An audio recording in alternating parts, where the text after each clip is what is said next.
ടോവിനോ ഒരു negative ഷെയ്ഡുള്ള character ഈ സിനിമയിലെ വില്ലൻ ആവാനുള്ള എല്ലാ ചാൻസും ഞാൻ കാണുന്നു. ഫാൻസിന് 4 മണിക്ക് അത് വരാൻ റെഡി ആണെങ്കിൽ 4 മണിക്ക് ഷോ വെച്ചെന്താ പ്രശ്നം? ഞാൻ പറയുമ്പോൾ ഇപ്പൊ 4 ഹൈ എക്സ്പെക്ടേഷൻ, ഭയങ്കര എക്സ്പെക്ടേഷൻ. കാരണം എമ്പുരാൻ എന്ന് പറയുമ്പോൾ ഞാൻ ഡൈഹാർഡ് പൃഥ്വിരാജാണ്. എനിക്ക് ആ ഒരു സാധനം മനസ്സിൽ കിടക്കുമ്പോൾ പൃഥ്വിരാജ് കറക്റ്റ് ചെയ്ത് ലാലേട്ടൻ ലൂസിഫർ ഒന്നും മറന്നില്ല. ഞാൻ സത്യം പറഞ്ഞാൽ ഇപ്പോഴും ലൂസിഫർ റിപ്പീറ്റ് ചെയ്ത് വാച്ച് ചെയ്യുന്ന ഒരാളാണ്. അപ്പൊ നമുക്ക് എമ്പുരാൻ എന്ന് പറയുന്നത് വേറെ കിക്കാണ്. ആരാണ് കൂടുതൽ പ്രതീക്ഷ, ലാലേട്ടനാണോ ലാലേട്ടനെ പ്രസന്റ് ചെയ്യുന്ന പൃഥ്വിരാജിലാണോ? എന്റെ എക്സ്പെക്ടേഷൻ മൊത്തം ടോവിനോടാണ്. ടോവിനോയുടെ പോസ്റ്റ് റിലീസ് ചെയ്ത സമയത്ത് തന്നെ ടോവിനോ ഒരു നെഗറ്റീവ് ഷെയ്ഡുള്ള ക്യാരക്ടർ ഈ സിനിമയിലെ വില്ലൻ ആവാനുള്ള എല്ലാ ചാൻസും ഞാൻ കാണുന്നു. Villain ആവാനാണോ chance? ടോവിനോ ഒരു വില്ലൻ ആവാനുള്ള ചാൻസ് ഞാൻ കാണുന്നത്. ഞാൻ അതാണ് എക്സ്പെക്ട് ചെയ്യുന്നത്. അത് അങ്ങനെയാണെന്നുണ്ടെങ്കിൽ ഭയങ്കര സിനിമയായിരിക്കും. നമ്മളൊരിക്കും എനിക്കറിയില്ല എത്ര പേര് ടോവിനോനെ വില്ലനായിട്ട് എക്സ്പെക്ട് ചെയ്യുന്നുണ്ട്. ഞാൻ ടോവിനോനെ വില്ലൻ, ആ ഒരു പോസ്റ്ററിൽ ആ ഷെയ്ഡ് ടോവിനോനെ നിർത്തി എല്ലാം കൂടി നോക്കുന്ന സമയത്ത് മോഹൻലാലിന് ഒത്തൊരു വില്ലൻ എന്ന് പറയുന്നത് ഈ ടോവിനോ ആയിരിക്കും. മിക്കവാറും ഈ ഇതിനെ കൊണ്ടുവരും, പുതിയൊരു വില്ലനാണ് കൊണ്ടുവരുന്നത്.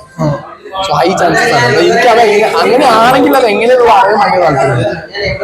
ഓക്കെ. പിന്നെ അതേപോലെ തന്നെ അതിന് ഒരു പോസ്റ്റർ ഭയങ്കരമായിട്ട് ചർച്ച ചെയ്യുന്നു. ബാക്ക് ഭാഗം കഴിഞ്ഞിട്ടുള്ള ഒരു ഡ്രാഗന്റെ പോസ്റ്റർ, അതെന്തൊരു എങ്ങനെ മലയാളി താരാണോ വിചാരിക്കുന്നത്? എല്ലാവരും പറയുന്നത് മലയാളി അല്ല. ക്രൂ മെമ്പേഴ്സ് പറയുന്നത് മലയാളി അല്ല. ടോവിനോട് ചോദിച്ചു, ടോവിനോ പറഞ്ഞ മലയാളി പിന്നെ പൃഥ്വിരാജ് പറഞ്ഞ ബേസിലല്ല, മമ്മൂക്കല്ല, ഫഹദിലല്ല.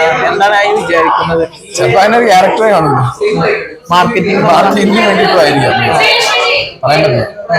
ഊഹം വെച്ചിട്ട് ബാക്ക് ഭാഗം പോകുന്നു. ഭയങ്കര പാടാണ്.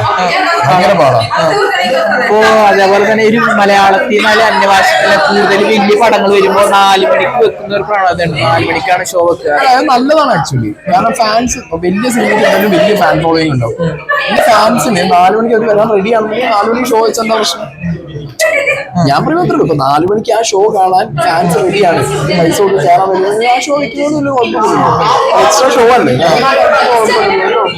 അല്ല, 4 മണിക്ക് വെക്കുന്നതുകൊണ്ട് ഓരോരുത്തരുടെ കാഴ്ച രീതി വ്യത്യാസമാവും അങ്ങനെ ഒരു തോന്നലൊന്നുമില്ല. അതാ ഒരു പ്രീ കൺസീവ്ഡ് നോഷൻ എന്ന് പറഞ്ഞ സാധനം ഉണ്ട്.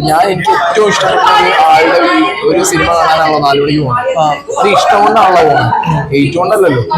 പിന്നെ ഓബിയസ്ലി 4 മണിക്ക് കയറുന്ന എല്ലാവരും ആ നടനെ ഇഷ്ടപ്പെട്ടു, ആ സിനിമ ഇഷ്ടപ്പെട്ടു. ആ പെർസ്പെക്റ്റീവിലല്ലേ പടം കാണും. ആ മോശമാവുന്ന ഡിഫറെന്റ് ആംഗിൾ, അടിപൊളിയാവുന്ന. പിന്നെ എമ്പുരാൻ എന്ന് പറയുമ്പോൾ പലരും കുറെ കാസ്റ്റിംഗ് റിവീൽ ചെയ്യാത്ത കുറെ കാസ്റ്റിംഗ് പ്രതീക്ഷിക്കുന്നുണ്ട്. അതേപോലെ എന്തെങ്കിലും കാസ്റ്റിംഗ് പ്രതീക്ഷിക്കുന്നുണ്ടോ?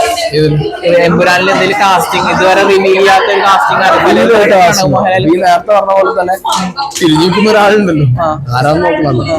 അതേപോലെ പ്രണവ് മോഹൻലാലുണ്ടെന്ന് വിചാരിക്കുന്നുണ്ടോ? പ്രണവ് എനിക്ക് മമ്മൂക്ക ഉണ്ടോന്നാണ്. മമ്മൂക്ക വെറുതെ